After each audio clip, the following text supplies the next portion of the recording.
Arena stew. What the frick was that? We are glitching over here. We might need to get somebody out here to look at the equipment. Welcome to the stream. My family out here, my Scar Warriors. Today we're going to touch on a topic that I have been really kind of waiting to do. What I wanted to do is discuss this a little bit more for kind of what we talk about all the time on this channel is, does your case going to trial and going through bring healing? And it's a complex question, and it's something that I wanted to talk about a little bit more. Good to see you, Rebecca. We got Kim is here. Yeah, I'm doing a little bit better, and I'm finally growing some facial hair. Kathy's here. Susan says, I think it does because that person that did the wrong thing got punished. Doesn't make it all better, but it doesn't make it all better, but it helps. Yeah, that's a good point. That is a good point. So welcome to the stream. So today's topic, we're going to jump into a bunch of different things. I'd like to start with my personal perspective on this, and then I'd like to jump into kind of what comes after all of this. And now that it's been, let me turn these up a little bit. Whoops, that's the wrong one. Wrong way. There we go. Basically, what I want to focus on today is realizing, turn these red, turn them red, go red for me. You having a hard day? You having a hard time? Yeah, they're having a hard time. They're not reading me. All right, well, they're going to stay blue. Oh, there you go. There you go. So, as you guys know, we've put a lot of focus on healing and being a better person, what it takes to be in a better place. When it comes to your court cases, I would honestly say that I've looked at both sides. Both sides meaning what would have happened if they never caught Lori or Chad or Alex if he would have been around. What if something would have happened where I never saw them in a courtroom and somehow they were able to get away with it? The honest truth is it would be worse. And there's a lot of cases, like we've talked about before, cases where they haven't closed it yet. It's been years and years of people's lives spent hoping and waiting for the closing door and the sentencing in a court case. What I will tell you is this. I think there's a misconception about the idea that once the gavel slams, that everything is better. And I want to make sure I preface this by saying I respect and love everyone who has worked hard to make it possible for my family to have justice. And in no way, shape, or form am I taking any of that away. This is not about the prosecution. This is not about the police. It's not about any of them. And it's not about their job. It's about how do you handle and the expectations that you should have if you have a court case and it actually gets closed. This is not about anybody else. So I just want to preface that right now. Excuse me. So here's really what it is. Once your court cases are closed, you are left with the same hole that you've had from the beginning. But there's justice knowing that that person can no longer do that anymore. That offender can no longer do what they did, right? So in my case, I know that there's not going to be any more lives taken. And in my case, I know that those people who are super dangerous are off the streets from, cult activities and indoctrination and all of those things. So really what it comes down to is, does it bring healing? It brings closure. I believe healing, Man, gosh dang, did you hear that? I feel like Thor's about to come up down here. Holy moly. Did you guys hear that gosh dang lightning? Jeez. Holy crap. That was wild loud. Okay. It's probably because I had the yeah, that was the loudest thunder. Yes, exactly. So if you guys didn't hear that, that was crazy loud. So you know what I meant. Come on, Kira, give me a break here. You know what I meant. The thunder that comes after the lightning. That just sounded like it just struck right next to us. Yeah, it's been raining like crazy. Okay, sorry, I'm off topic. So to go back to what I was saying is your healing, and this is going to be maybe a little controversial. This isn't tough love. I saw somebody say that the other day when I talked about the victim versus victor. Someone said you're taking away what a victim has been through by saying this stuff, and that really honestly made me a little frustrated. And I'll tell you why. It's because your healing really comes with your ability to start to pick up the pieces and move the train forward. And yes, you need to have an understanding of no, it's not your fault that what happened happened, but it is your responsibility to get better. And now that we talk about all these different cases and we cover all these different people, the reality is once the cases are over, I say this a lot, but it's to bring it back to what we talk about with culture, with crime culture as well, is that when your TV turns off for us, when we're looking at another case, when that TV turns off, or there's a court case ending, or the gavel hits, or whatever the case is, that's it. That's an ending for us as the public. Well, the person that happened to, it doesn't change much. Yes, the justice has been served. It's very important to have that, and in no way, shape, or form am I taking that away. What I am saying is, though, the healing comes with your ability to go and work on your problems. Your ability to move forward is on what you do with your healing. And your healing is therapy, finding ways to work through your problem, and being able to choose to be better every single day. And so I see this a lot. People are like, well, they're waiting for certain things to happen. And I feel like the choice comes with what are you going to do until that thing does happen? What is your choice? And you can't be stuck. And this, again, this is coming from a place of understanding now, a bigger perspective. You have to understand, I had 5 years of experience here personally, where I can tell you that waiting for justice is waiting for the grass to grow, right? It might come, it might not, you don't know, but you healing from what happened shouldn't be solely dependent on the gavel hitting. And I understand how that can sound very controversial. I understand, and this is not to be insensitive to anyone. This is something that I learned going through this process of 4 different trials, watching 4 different versions of the same, trial happen. And what I really want to hit at today is that your healing comes in a place of what am I going to do with myself next? How do I become a better person? How do I move forward? And that is exactly what anything comes down to is what's the most important thing you can do with your life is look at what's going on inside and start to move in a way that allows you to deal with the feelings from your past and what's in your present. And I see a lot of people get stuck when it comes to court. They only feel relief if that gavel hits. Well, for me, it took years to get to that point. So if it takes years to get to that point, I was just sitting there on the edge of my seat waiting to get better. When honestly, I finally made a decision that no, I'm going to heal from the problem. I know what happened. I know what it is. And now I'm going to take these steps that are necessary for me to meet my healing. See, I think people don't understand healing is something you have to go out and actively look for. And, I'm learning a lot about life choices and about how to work hard for things and how to take responsibility for those things. And taking responsibility for your healing is dependent on you saying it today. And I just see too much situational issues with people saying, well, you don't understand my situation and you don't know what I've been through and you don't know what I'm dealing with every day. Um, I have an idea.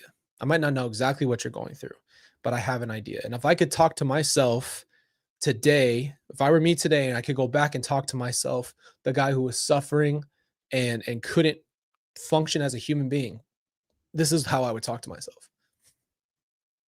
This is exactly what I tell myself. Hey, Amy, I understand what you're saying completely is very, very true.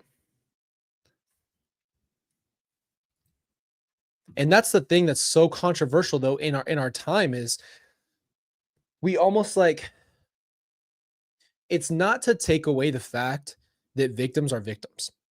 I'm not taking that away from you.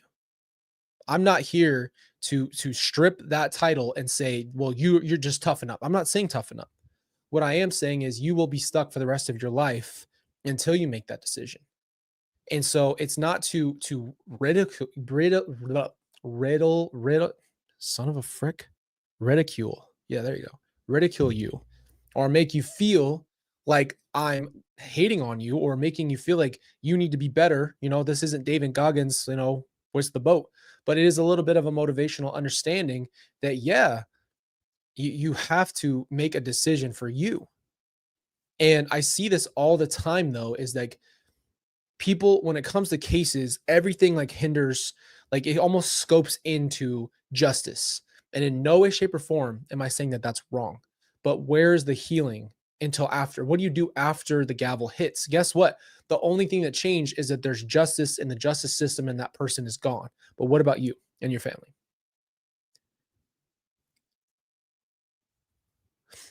What about you that whole time? What if your case takes years to get to? What if your case takes multiple cases, right? What if you have 4 trials? What if you have 8 trials? What if you have retrials?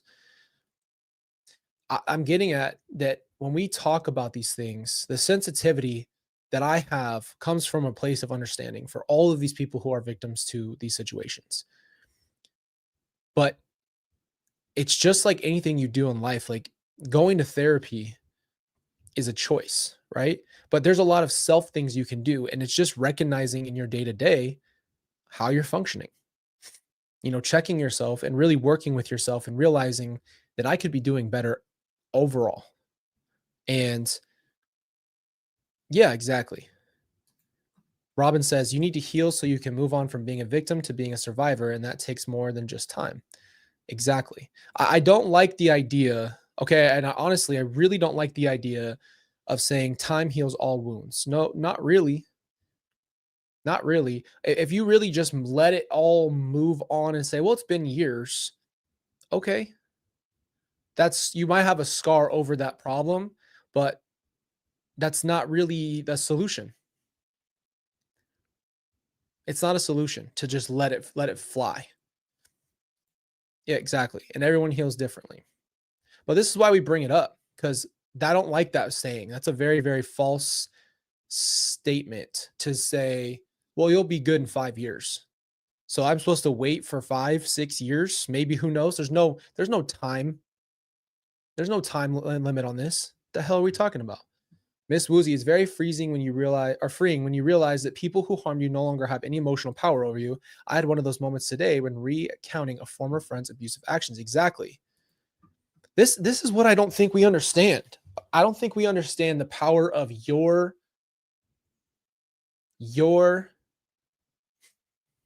ability to make decisions. It's so hard to get to this place. I get it.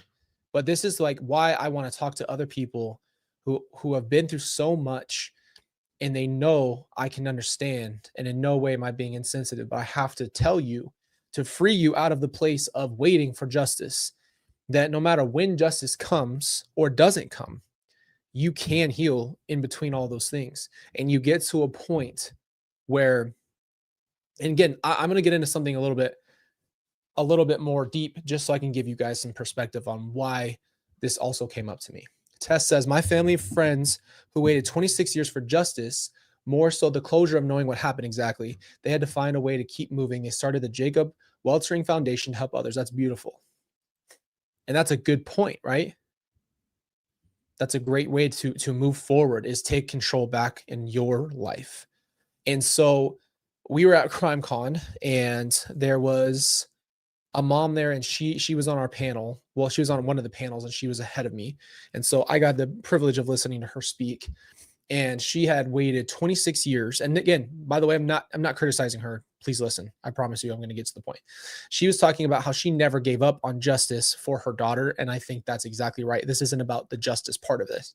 This is about doing something proactive, chasing that justice, but also healing while doing so. If you're chasing that justice, you also have to be working and healing through so you can actually breathe as a human being. She did not give up. And I think it took 20 plus years for them to find her daughter's murderer. And she was resilient and she never gave up until they finally found and convicted the right person. And so it's a beautiful story of resilience, and it's a beautiful story of, what you would do for someone that you love, and you would chase that. So I'm putting it into context, you understand, in no way, shape, or form am I advocating that you just give up on justice, right? It's the opposite. It's pursuing healing is now, today. Your pursuit of a better life is you. And yes, there's outside circumstances, but when you really look at life and you break it down, it is seriously you versus you at the end of all things. Circumstances are real. I am not taking that away, but it's how you respond to circumstances, because you will always have problems. You will always have hurdles and trials. So, what are you going to do about your trials? And it's about getting your health, mental health right so you can handle life. And I think we have a little bit of an issue with too much sitting in that place. I'm gonna tell you the reason why I came out of this place, but let me read what Ash said. Colby is one of the reasons I realized I can make it through what I've been through. Remember, it's not your fault. It's not your fault. I love that, Ash. So I think I told you guys this story a few times. I don't know what I was doing, but at that point I was writing a lot and drawing a lot. And I remember something very vivid. And I was sitting there and I felt like God told me, like as clear as day, you are living in a graveyard. And I just had that vision of like sitting in a graveyard with three tombstones, and I'm just sitting there, and I'm not dead, but I'm sitting in the graveyard. And I remember it was so profound because I knew exactly what God meant with that is you're not dead, so why are you at the graveyard? And then the other part of me is like, no, I can't leave. This is my family. I can never not grieve my family. I will be grieving these people that I love for the rest of my life. I'll never be able to not grieve them. I love them. I can't let that go. And so I battled myself on that. And I felt like it was so clear is the graveyard doesn't mean people you've lost. The graveyard is whatever is dead in your life that no longer is alive to you needs to be let go. You're living in the past of something that happened when you are supposed to be alive today. And so today, you got to stand up and go out of the graveyard. That doesn't mean you're disrespecting anything. It doesn't mean that you're leaving or abandoning the family members that you love, but they're not in that graveyard. Because that's my true belief is that they're in heaven. So why am I laying in a graveyard with bodies when they're not there?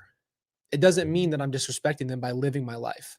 And I always flip back to this. If I was gone, nothing I would want more for my family is for them to feel happy, feel loved, and move forward and know that they have a life to live. They still have a purpose on this earth. And it's not to grieve me forever. Yes, you always will carry that with you. That is a part of your life. This is why we're called the Scar Warriors. It's part of you. That doesn't mean it is you. The circumstances are not you. And the more that I watch different cases and I see people, you know, that is a part of the relief, right? If I hadn't seen Lori get convicted, you guys watched, we did the live stream when Charles's thing, his trial ended, and I couldn't make it. So I live streamed it with you guys because I didn't want to watch it by myself. And that was a huge relief in my life. Like a lot broke for me because it's like it's finally over. Like that finally broke. It's finally justice for Charles after all these years of just waiting. It's finally over. But that doesn't mean that after that everything was cool. Right? Everything in my life wasn't just perfect because Charles and Tylee and JJ and Brandon got justice. That doesn't just make it better. And so I'm getting to the bigger point, as you guys know. I'm probably repeating myself, but it really is heavy on my heart. I see a lot of people stuck in the graveyard. And the call is you don't need to live your life stuck in one place in what was. You have a life today. And yes, what has happened are your scars, is what you bear. But the warrior part of Scar Warrior that we always hit on is that you're still fighting today to go forward. You have to keep going. And I don't want us to get caught up because we can get better. And I'm seeing the dark side of everything. I'm seeing people, we talk about this all the time, who struggle with thoughts of unaliving themselves. And it's hard. It's hard to see it. It's hard to be in this culture where people are so disturbed and see no peace, and I have been there. And so that's causing people to just make a decision in that moment of pain, not knowing the future. And it's so it just breaks, it shatters me because they don't know what is out there. They just see the darkness. And when you're in a hole, you don't have a view. You don't get to see the world. You don't know about your future. You don't know anything. And I feel like that's honestly the devil's biggest play on you is a when you're in a hole and it's all just is he's just kicking rocks at you, right? Saying you're not worth it and no one's gonna care and everyone's better without you. And I mean, he's pretty unoriginal. So he just tells you the same thing because we all say it to ourselves. So how do we all say the same thing to ourselves? It's the same play by the same person, right? It's a problem. What's up, Brandon? Not to deter from our conversation because I love talking to you guys, but I am going to be live tonight. I think it's live. I want to say it's live on Hidden True Crime with Dr. John and Lauren. We're going to be having a good discussion. And I'm excited about that. Marissa says, hey, Marissa, what is the victim's family? What is the victim's family doesn't feel they got justice? You know, I understand that too. And I want you to understand how sensitive I'm trying to be here. In no way am I going to discredit the justice part of that. It does come with a huge healing, but there is, I want to put this in a way where people understand me and don't feel judged. Because there's a lot of people who don't feel like the right justice was served. And I don't advocate for that. I'm not saying get over it because this and that. Regardless of what happens in the justice system, your healing is not directly tied to what happens that day in the sentencing. That's what I'm trying to get to. And that's a very hard place to understand. And it's a very hard place to get to, but it's just the truth. Because even if you feel the relief of the justice, you have, they're not the same thing, if that's the best way I could put it. Justice and healing do not perfectly coincide. It can definitely bring a healing to your life, but it doesn't mean that you just feel all this like it's gone. And maybe I even set myself up for failure there. I kind of did because once I thought, oh, once Lori's out of court and everybody has had justice and this is all over and she's not, hitting the headlines and talking all the time and saying horrible things about my family and lying all the time, the pain will stop because there's nobody poking you with the poker. That's just not true. You still feel when you wake up and you realize I still have a lot of work to do. So that's it. That's the baggage you're left with. And it's not going to change because of anything. It's really, what am I going to do next? And I just want to keep reminding you that you have the strength to do it. It is possible. And you're going to get through this. It's not cliche, but you have to work hard. And I think when you're in a hard place, it feels like you want easy answers. This isn't, it's like I love to use exercise as a example. To get into great shape, you have to work hard. You have to eat right. You have to do a lot of things just to get into great shape, to even get healthy. It's the same thing in your mental health. You can't just be good. You can't take a pill and be good. I'm not saying that pills don't help you in any way. I'm not a doctor and I don't know. I'm just saying working hard on your mental health is having help with a professional and working through your problems and finding joy in your daily life, finding the pillars of your life, which to me is mental, physical, and spiritual wellness. And You find out who you are and you start to operate out of that place. Authentic self is so important. Knowing who you are. I bet a lot of us don't actually know ourselves very well. And you have to find out who is the authentic me, because you're shaped by your parents, you're shaped by your circumstances, you're shaped by things that happen to you in your life. And you're walking around as this person who has reacted to your life your whole life. So your whole life has been a reaction. So you didn't have time to develop as a human being who you truly are and realize this is things that I like, this is what I don't like, this is what I believe, this is what I think, this is my faith, this is my all that stuff. To get to that place, how do you think you get there? You have to do a lot of work, a lot of thinking and pondering. And usually you need, for me personally, I needed professional help to actually have someone who can ask those questions. That's not an easy place, but it's self-reflection. Do you know yourself? And once you get to know yourself, you'll realize like, man, I've been thinking and doing this because of culture or influenced by social media or influenced by the parents that I have or the place that I live.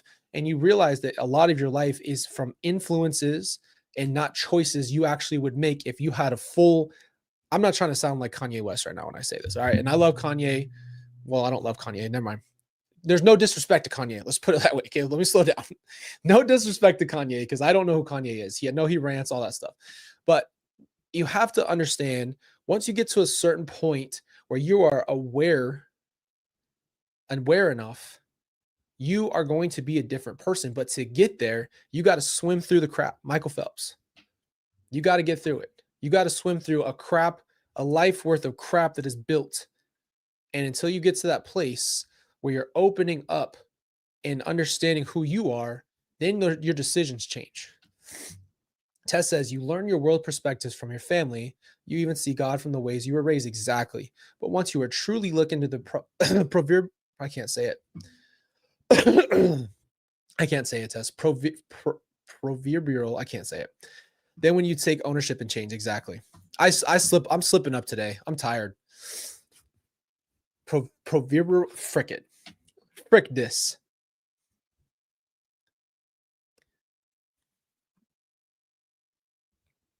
It's always going to happen, guys. We always have to sprinkle in a little bit of comedy here. Kanye is just wild, but I understand proverbial. Oh gosh, I'm struggling today. Frick this. Thank you, Rebecca. I will. But the reason I brought him up is just because he sounds very like. Stop. I can't say it. Proverbial. Stop. I'm done. I'm not saying it again. I'm not trying again. Sometimes I get it. Sometimes I don't. I'm slipping on my own lips.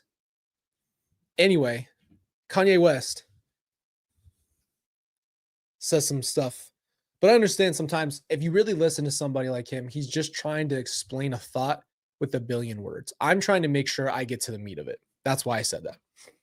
So you understand how important it is for you as a person that your healing is in your hands and people can help you.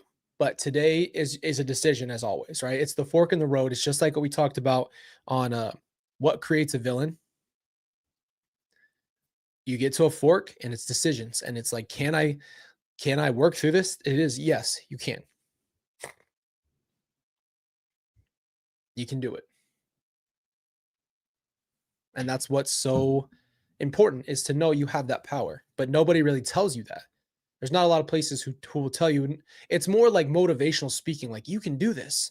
Well, it's like how? All right, practically, I would try to find a therapist that's more tailored to depending on how much PTSD you have. Not are it have.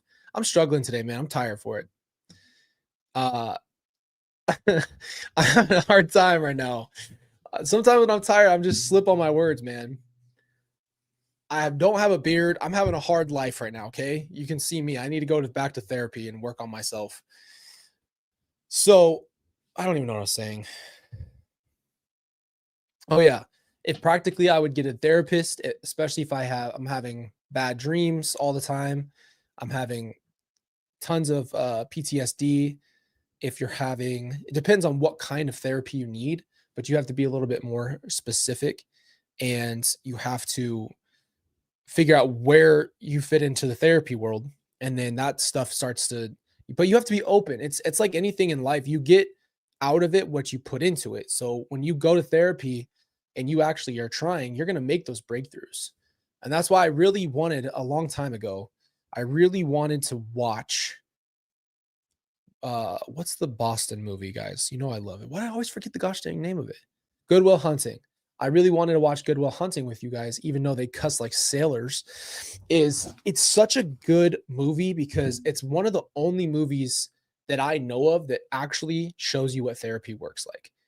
And you have someone who believes in you, who sees your potential and tries to explain to you really what's going on. And you think you build things up in your head and you believe that, and then you stay there forever, and then you're stuck. So you'll get what you put out, you put into therapy. Frick this. Go to therapy. It's good for you. You just have to actually work hard at it.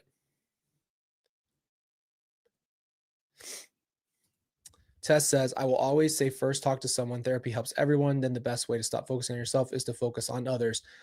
It really does make you feel better. I agree with you.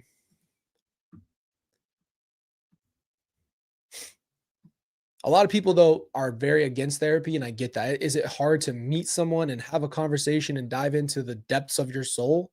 Heck yeah, it's hard. That's not normal. It's not something that you just do. So you have to get comfortable. You have to meet somebody who understands. My therapist has a really good way of explaining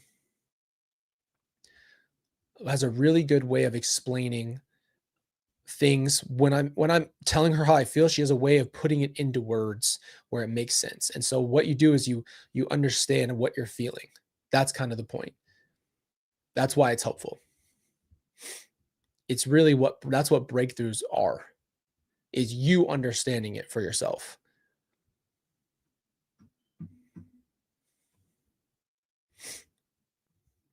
Yeah, I'm having a hard time today. Good. And that's a beautiful thing. Finding the right therapist, man, is key. And I'll tell you another thing. We're going to get into this too. So practically, if you're taking care of yourself, which is very hard, I guess self-care is like, sometimes when you have a lot of trauma, you don't usually put the time in for the self-care that you need, but you got to take care of yourself. And I mean physically, mentally, and spiritually, you have to take care of yourself. And meaning like hobbies, enjoying life, being in the moment sometimes, like watch the rain fall, stupid stuff, but do it. Like just be alive in the moment and take some time to go outside and smell the air. Hopefully you don't live in LA where there's smog, but go outside, breathe some fresh air. Like just do something that brings you into a place of life. And what's hard in this specific circumstance is there's a lot of people who I know have different opinions on therapy. I was that person. I refused to go to therapy for a long time because I'd had therapists as a child, and I hated it. I felt forced to go all the time. I felt like they were trying to pull things out of me.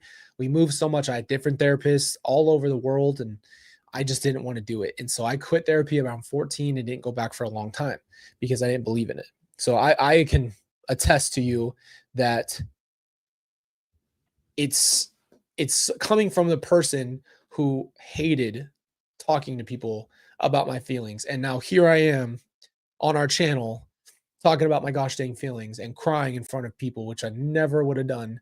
But I believe that this is it. This is what life became. And you have to embrace that. And so it's just embracing that. Yeah, and I agree with you a lot on that. The wrong therapist can really turn you off forever. But this is like anything else in life. Don't just take one bad experience. Don't go to McDonald's and get the sandwich and it's a bad sandwich and say McDonald's sucks. Maybe McDonald's is a bad example, but you know what I'm saying? You can't just throw everything into one category. But I understand exactly what you're saying, Amy, because I've had that. I've had really bad therapists that are like they are they're brain dead when it comes to asking certain questions. Like I'm like, bro, there's no way that you think that was a good question. So it can turn you off for sure. But that doesn't mean all therapists are bad. It took me a long time to find a good therapist, so I'm being real with you on that. But I just wanted to say that because as the last couple of weeks have 100%. We'll talk about that in a second. But just to finish out the justice issue as well, continue to fight for justice. That is not the question here. Or not the yeah, that is not the question. Is justice wrong or does justice have anything to do with healing? It can bring a closure, but healing comes at your ability to open up. And one thing I love that's very, very, and I'll give you this because, reading, anytime I read about Jesus, and it's very interesting, he'll say, do you want to be healed? What kind of question is that? Like, why would you ask someone who's not doing well, do you want to be healed? That's just like, I always was such a profound question to me. Why would you ask someone if they want to be healed? Yeah, of course I would want to be healed. But why would he ask the question? See, that's where I ask those questions is, do you want to be healed? Some people genuinely don't want to be healed. They want to stay victims. It's easier for people to live in the box they've created for themselves and never leave because they're comfortable. They're comfortable in their box. They're comfortable in the hole because it's been such a long time that they would rather stay where they've been because it's familiar than pop their head out and breathe the fresh air and see the sunlight. Some people do not want help, but they will complain for their whole lives about how hard their life is. They'll never stop complaining about it, but they'll never do anything to get better. I just am telling you that is a losing attitude that can be overcome because it's a mentality. But that's the point, right? It's a choice. It's like, holy crap, it is a choice. No, my choice wasn't for my family to be taken from me, but my response is my choice. For the rest of my life, am I going to be the victim who never ever who was bitter and hated people and believed everybody was bad and categorized everybody in one place and thought a certain way and thought the world was evil and gave up on everything and became this bitter, angry human being for the rest of my life based off of something else? How is that fair? How's that fair? Brenda says, I think it's harder for men to get help. I agree with you. Statistically, in unalivings, men are the majority because they don't talk about their feelings. And it's something that's really, really hard to see in life because I know what that feels like. Most men, if you want to know from the inside of how a man thinks, it's going to get deep here for you. How men think is like water off your back, even when it's really hard, and that you can't go down, you can't be decommissioned, you can't break. And so when you feel that breaking, you hold on like Spider-Man in the train. I got to show you this. You already know. If you know, you know. I got to watch you. This is men. Watch this. This is great. This is I hope every man sees this. This is exactly what men do with their feelings. This right here. What are we doing here? This images. This right here. Man, make it bigger. See that? You ever seen that? This is men right here. This is men and their feelings. They hold on until they're freaking dying. There you go. There you go. Bigger. Wait, it didn't take you with me. The frick? Hold on. right here. That's men in their feelings, man. They will hold on to that until they freaking go out. I don't get it.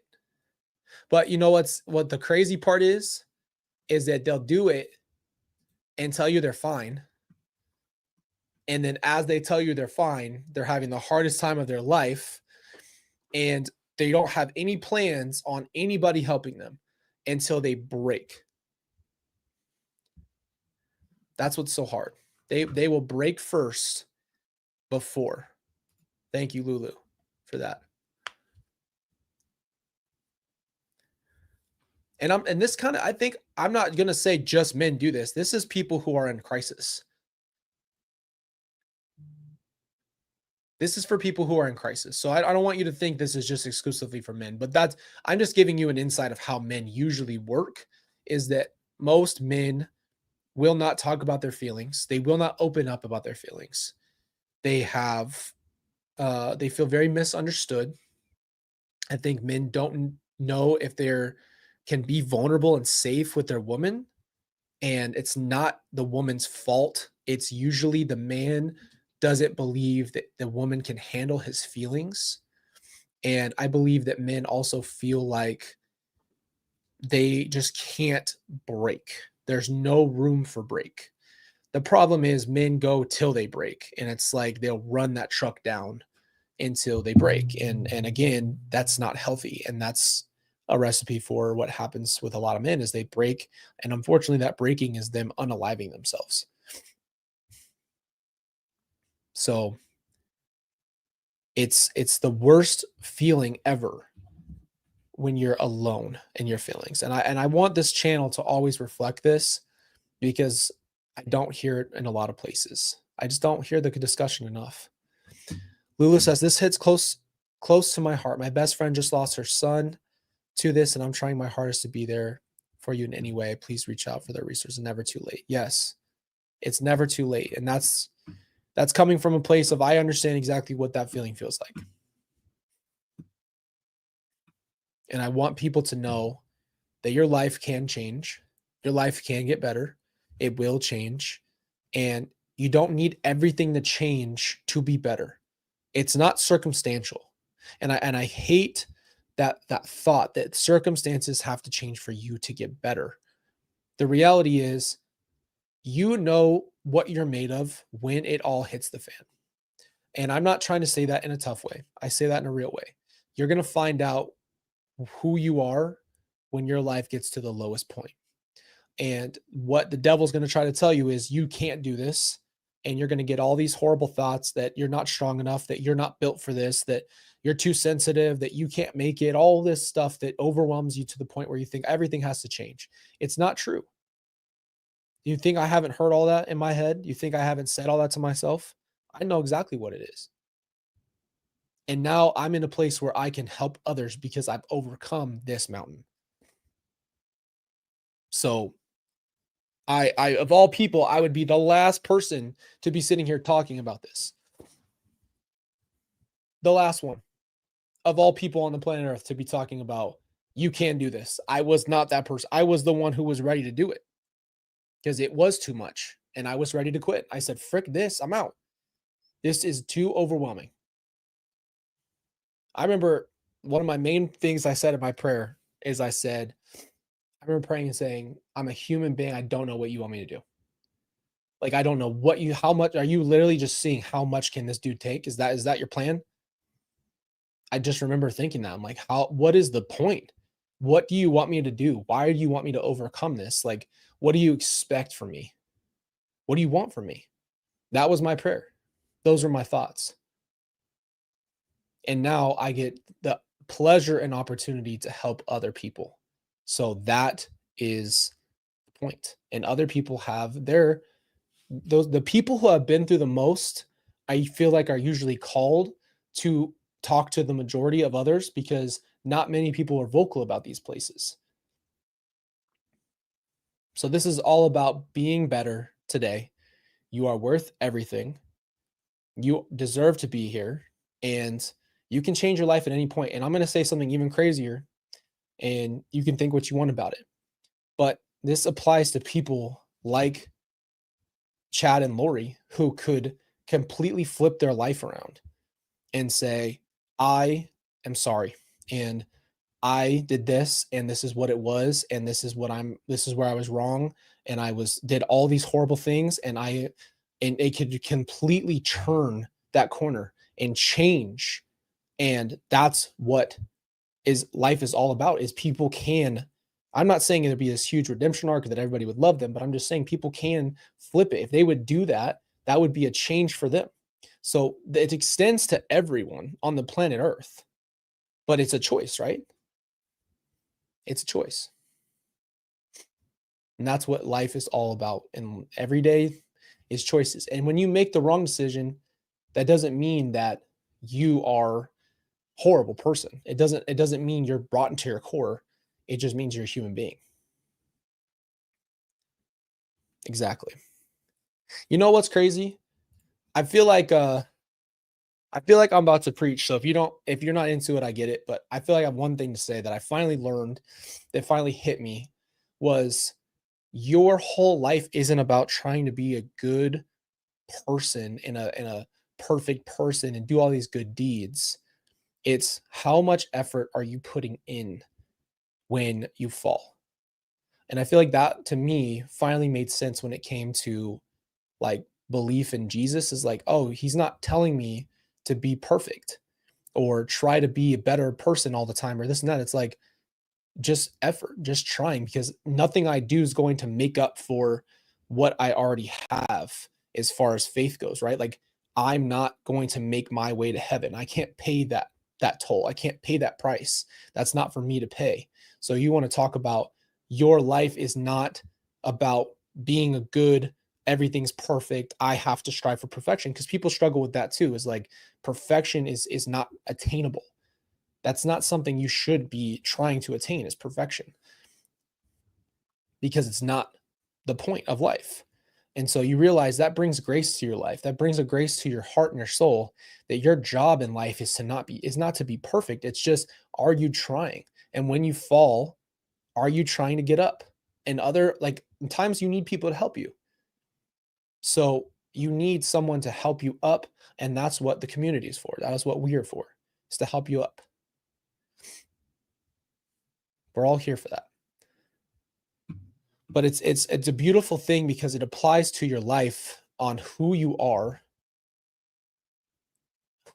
as a person is not about perfection. It's not about this. It's just effort and trying. That's all you're asked to do is just try. So try today.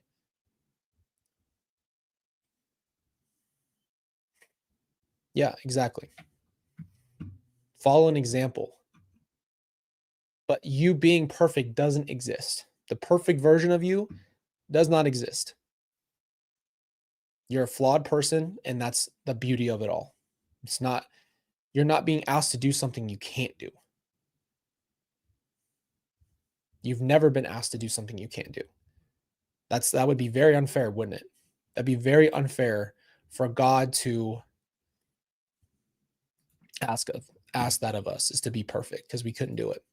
Norma, Colby, do you believe that means that what we have to forgive those who have wronged us? Let me ask you a reverse question. If you believe in Jesus and Jesus says, I forgive the people who are actively killing me, do you think that we at some point need to learn to forgive and let go of people who have wronged us? My answer to you is yes. You know why? Because it's not about letting them go in a sense of, oh, well, I'm just going to let time heal this. It's like, no, I'm letting God handle this. This isn't for me. I can't do anything else. And I get it. It's a sore spot for a lot of people. It's a sore spot. I am not trying to say, just let it go and you'll be better. That's not at all what forgiveness is to me. Not at all. It is fully acknowledging how hard it is. It's fully acknowledging the situation for what it is. And then when you let it go, you realize what you're letting go of. It's the poison that's poisoning your life, just like we talked about in the graveyard.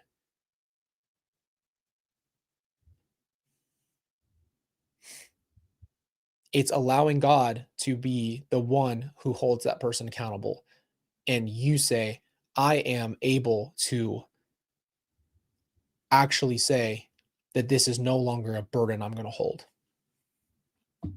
Thank you, Anne. It's exactly right. It's for you. It's not about them. It's about you. This is exactly what I'm talking about when it comes to the justice system and your healing. This isn't about the situation happening to bring you something to your doorstep.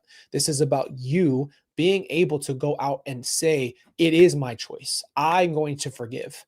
I'm going to try to forgive. Even when I fall short of forgiveness, I'm going to try again to forgive later on. That's the whole point of life. It's all effort on your behalf. What you're trying, your efforts, everything comes back to you and your decisions. Your circumstances are outside things. You can't help that it's raining outside. I can't help that it's raining outside. That's not for me. Guess what my responsibility is? If I don't want to get wet, I get an umbrella, reacting to the situation in the correct way. That's it. That is what our lives are all about. I can't stop the rain, but I can make sure that there's an umbrella for my kids to get to the car.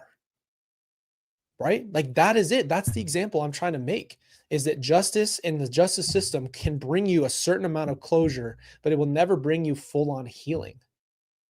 And if it doesn't come, it shouldn't strip away your healing.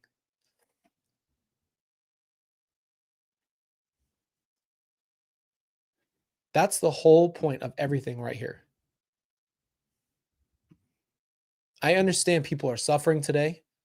I am not here to be an insensitive, tough it up person. That's not who I am. I've never told someone that I've had a close relationship with when they're struggling to be like, "Hey man, toughen up.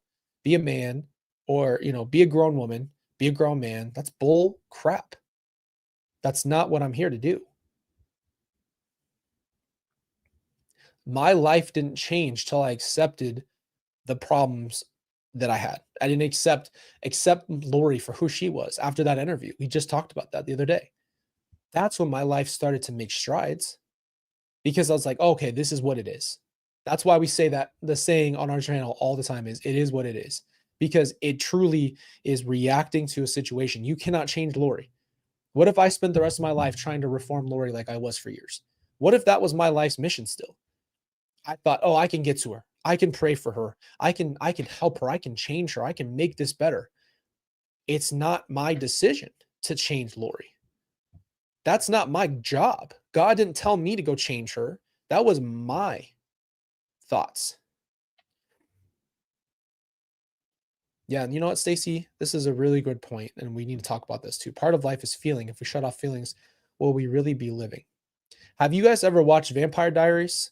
In that show, the the the the vampires can turn off their emotions.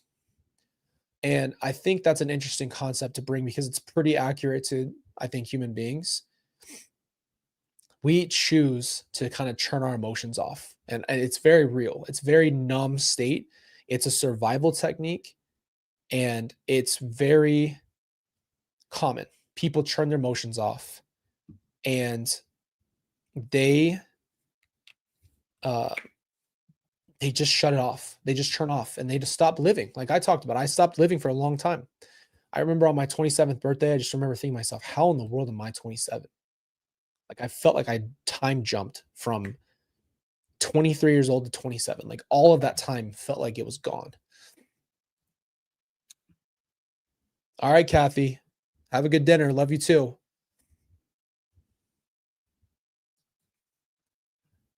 So again, I feel like part of my responsibility and job in life, I guess, is to always try to help people with perspective. There's a lot of people who unfortunately will motivate you. And I think motivation's a great thing. It's just not always an answer. It's not always an answer. It's it's a good thing to get you started, but you need practical tools and understanding of how you're supposed to actually move through life. And that's what we always focus on. So, to answer today's question, does justice equal healing? The answer is no. It does not equal healing. Justice is justice and it's meant to happen. It needs to happen. Unfortunately, there's a lot of cases where it does not happen, but healing is what happens regardless of justice and regardless of what happens next. Healing comes with what we do with ourselves and how we choose to live our lives and what we do next in our next chapters. And it's our book. We get to write it. We get to write what our next chapters.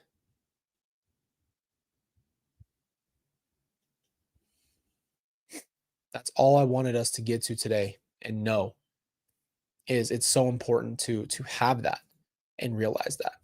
And I feel like part of my whole reason I'm on this planet Earth is to help others with what they're going through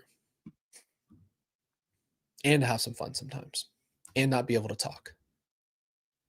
Amy, I'm glad you're here too.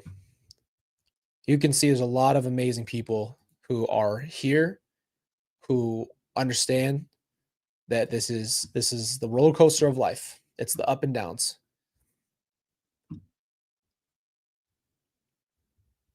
It's all about what comes next. Harrison Ford didn't become famous until he was 40. Reminds myself every time that I think it's too late to change something about my life. Exactly. That was so funny. When I was a kid, I used to think that I had to be successful from like 13 or 14 years old. I thought, okay, well, if I'm gonna be, I thought I was gonna be a comedian. So I'm like, if I'm gonna be in comedy, I gotta be famous or like doing comedy in front of people by this point, and or I have to be doing movies by this point, or I need to be making media by this point, or I need to be a famous athlete, so I got to be at this point, it's like you're so caught up in this idea that you have to be somewhere, and if you think you failed, I always lived my life as a teenager thinking I'm a failure, not realizing that it's not about always like validation, but it's always about what you do with your life at that, whatever point you're at. Doesn't matter. The too late thing is such a lie. It's such a lie. Stop believing that it's too late for anything. You can always have a better life today. And that's why I always talk about it, because it's real. It's very true. Yeah, I agree with you, Denise. Kids are forced to grow up way too fast. They're living experiences are happening too much too fast, where they're already too advanced, and you shouldn't be experiencing life until you're supposed to have kind of certain experiences at certain maturity levels. And I think we're being exposed to too much, and kids are exposed to way too much way too fast, so their brains can't even process. That's a whole other topic, but I have a very deep heart for that. Is Yes, I love that. We talk about this all the time, Kelsey and I, about how to navigate being parents in this time in life. Is how do you make sure your kids are safe, and the internet, and what a beautiful thing the internet is and what a horrible thing the internet can be. There's so many, you know, there's so much back and forth as parents. But our job is to be good parents, and this goes to me too, always, is me getting better only makes my me being a parent more important. I'm putting my oxygen mask on first before I give it to my kids. And I have this beautiful gal with cheeks like Maleficent, cheekbones like Maleficent, to check me too. So you need good people in your life too.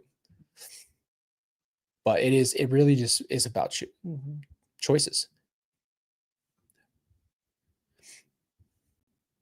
But like me and Tylee, I used to actually get on Tylee about some of the shows she was watching, because I was like, Tylee, don't watch certain shows. And she did. She watched shows I told her not to. I had already watched them, but I was a lot older than her. And so I would warn her, like, do not watch shows. Oh, you want to see Maleficent? I'll pull her up. Oh, wow. Wow. This is Maleficent. Miss Kelsey loves this movie, by the way.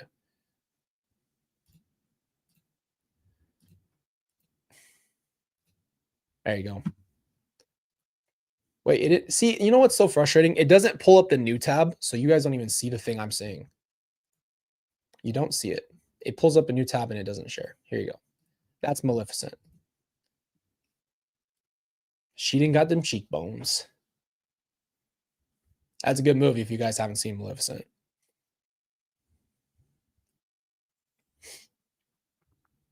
I've been listening to Maleficent music in the car with Kelsey. But I love you guys. Tonight I think I gotta go look right now. I'm sorry. I should be more aware of this situation here. Let me pull it up. I'm pretty sure it is going to be live, but let me pull it up. Yeah. So we're going to be doing live tonight on Hidden True Crime. I'm going to pull it up for you. It's just easier. So if you guys want to watch that, that'll be enjoyable. We're going to have a good discussion. True. Come on, Colby. I can't see you guys' chats. Give me 1 second. I'm also working right now on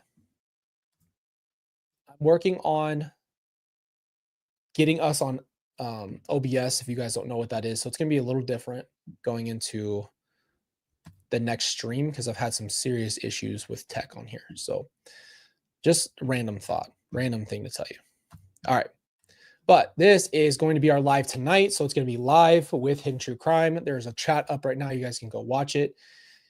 Thank you, Kim, for saying that. I know it's 6:30 Mountain Standard Time. You know, when I say Phoenix, that means because we have our own time zone. It never changes for Phoenix. So if you guys want to go watch that, it will be there. And we're going to have a good conversation tonight. So excited about that. I'll probably see a lot of you guys there. But I appreciate you guys being here today. Thank you for joining the discussion. It's very important for me always for you guys to know that I love you and care about you. I want to do a shout out for Norma. She's been a member for a long time and active. We love seeing your name, Norma, and Brenda. You guys are amazing. Thank you, mods. Tess, thank you so much. Miss Woozy up there, we see you. Emmy, actually, if you guys don't know, she jumped on our live Zoom call. I met Emmy at CrimeCon, and she's awesome. We had a really good, long conversation, and that was awesome. So it's good to see you, Emmy. But thank you guys. Thank you to our mods, our community, our Scar Warriors.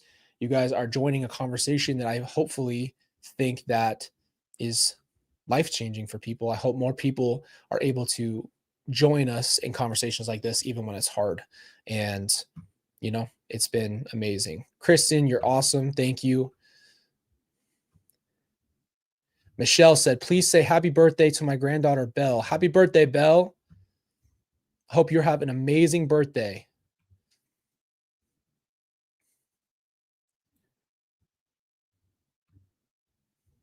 But it's so good to see you guys.